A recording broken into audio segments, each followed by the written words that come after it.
Hi, I'm Doc Palmer. Thank you for joining me. I'm the author of McGraw-Hill's Maintenance, Planning, and Scheduling Handbook.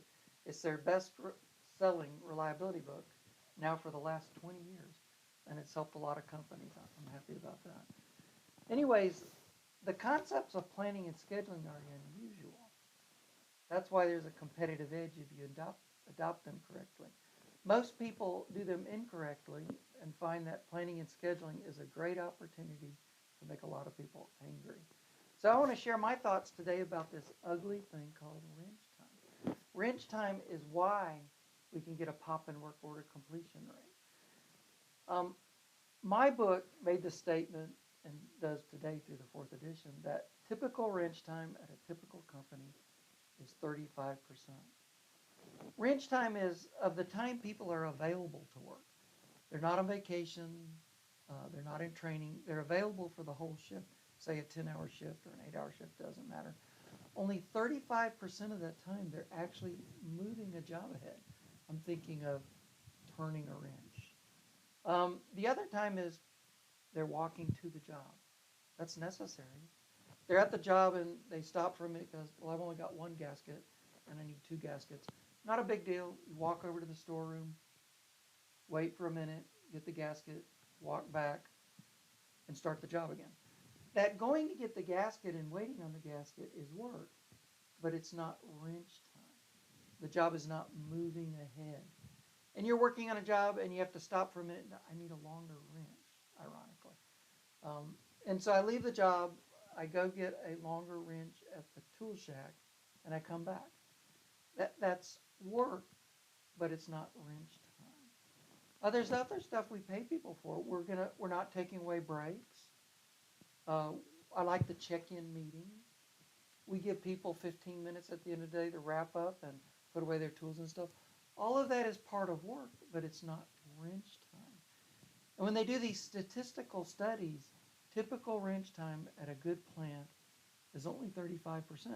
When my book came out in 1999 and I made that claim, I got this letter from another consultant in another state, and he said he had done a presentation where he made the claim that typical wrench time at a typical company is 35%. And he said that in 1995, 4 years before my book came out in 1999. And he said, did you copy my work? And I got to thinking, I looked through all my notes, and no, I never copied his work. Yeah, I had a work of his about preventive maintenance on another issue, but nothing about wrench time. Did I subconsciously take it? And then I realized that my realization that wrench time is 35% validated his. And I wrote him back, doesn't my claim that typical wrench time at a typical plant is 35% validate your claim 4 years ago that it really is typical? And then I also mentioned that I had done my studies at my plant where I had found that typical wrench time was 35% at my plant in 1993, 2 years before he did his paper. But he had not copied mine, and I had not copied his. It really is 35%.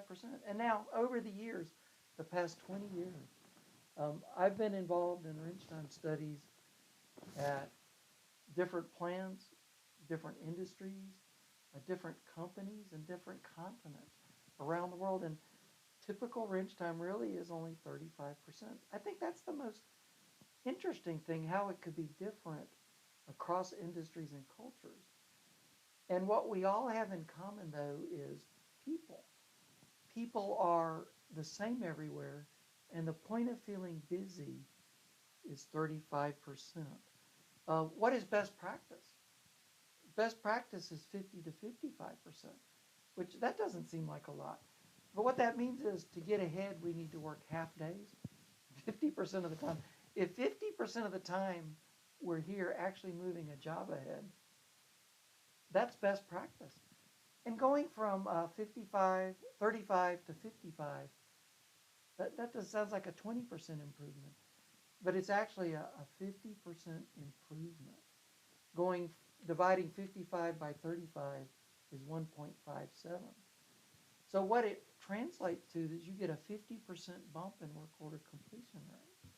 If you had 50 craftspersons, You get 25 people for free to go around and do proactive maintenance. I got a letter from a dairy email. I get a lot of emails from around the world. And a dairy in New Zealand wrote me and said, Mr. Palmer, we did a range time study and we found out we are 70%. But your book says 35. What's going on here? And I wrote them back, you probably had your craftspersons report their own range time. And they emailed me back and said, you're right. How did you know? You can't study your range time by having people report their own range time. They just don't understand that a minute here and a minute there, going to get a part, going to get something else, is not range time. It's work, but it's not range time. You also cannot just follow somebody around for the day. You'll get an observation effect. People will not act normally if you follow them around the whole day. Did you know that? And you might not be following a typical person, and it might not be a typical day. Now, you've got to do a statistical study where you look for certain people at certain times over the course of a normal enough, a long enough time to represent a normal people. Normally, statisticians like to look for a month, and you want to cover each day of a week, a Monday, Tuesday, a Wednesday, a Thursday, Friday. But you've got to do this statistical study to actually measure range time. You can't just get people to report their own range time. So typical range time is only 35%.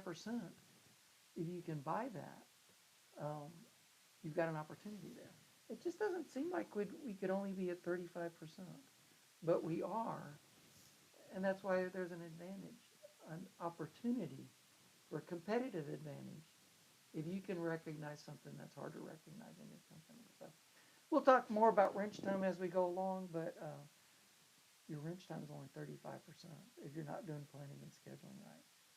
Thanks for joining me. Check out my website, palmerplanning.com, and thanks for letting me be part of your maintenance family, and God bless.